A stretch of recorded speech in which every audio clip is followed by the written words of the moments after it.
We are now going to review what is known as downstream communications. In this training, we are learning about how EMS communicates with the emergency department. In this session, we will learn about the abilities to extend these communication channels to our response teams both inside and outside the hospital walls. Say EMS is inbound with a stroke patient. This expanded downstream ability would allow the stroke team members to communicate directly with EMS in the field, including video interaction. In addition, all the advantages of tracking ETA, review of the patient data is available for the whole team. We must understand to stand up this technology takes a lot of planning and a lot of work. It is SSM's intention to evaluate this after the CarePoint implementation is complete and our EMS partners have utilized the eBridge field application for a period of time. The next slides will describe downstream capabilities as they greatly differ. eBridge is our mobile telemedicine or telehealth app.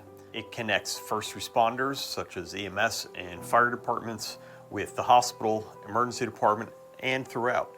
So for example, managing a patient with stroke or heart attack with voice and text and pictures and video clips and medical data shared between those providers about that patient that helps them either treat the patient on scene, transport effectively to the right destination, it's all about right care at the right place in the right time, and reduce that patient handoff time and reduce time to treatment once they hit that hospital door.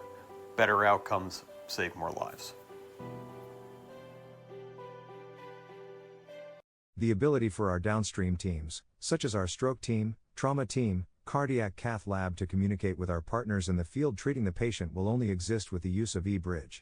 As SSM has committed to the use of this product, it is our intention to work with SSM leadership on the implementation of downstream eBridge.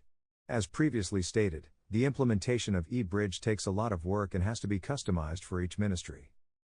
For those agencies that communicated your patient's data using Pulsara, SSM's downstream teams will not be able to communicate with EMS in the field.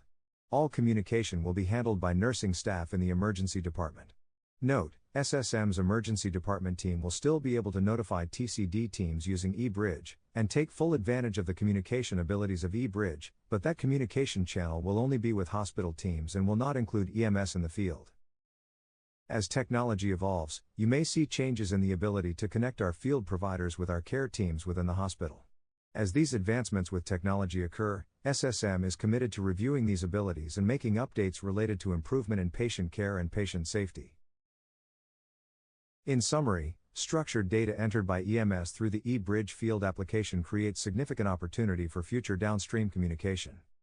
When patient information is transmitted in a structured format, it can be routed beyond the emergency department to time-critical diagnosis teams, trauma teams, cardiac catheterization labs, stroke coordinators, and other response groups. This capability has the potential to enhance early activation, improve readiness, and reduce delays in high-acuity care pathways. However, developing these downstream communication channels requires careful customization, workflow alignment, and hospital-specific configuration. This work will begin after CarePoint implementation is complete across the region and after EMS agencies have had the opportunity to mature their use of the eBridge application in the field. The current focus is on receiving accurate, structured data. Downstream automation will follow as systems and workflows are fully aligned. You may now return to the main menu or exit the course.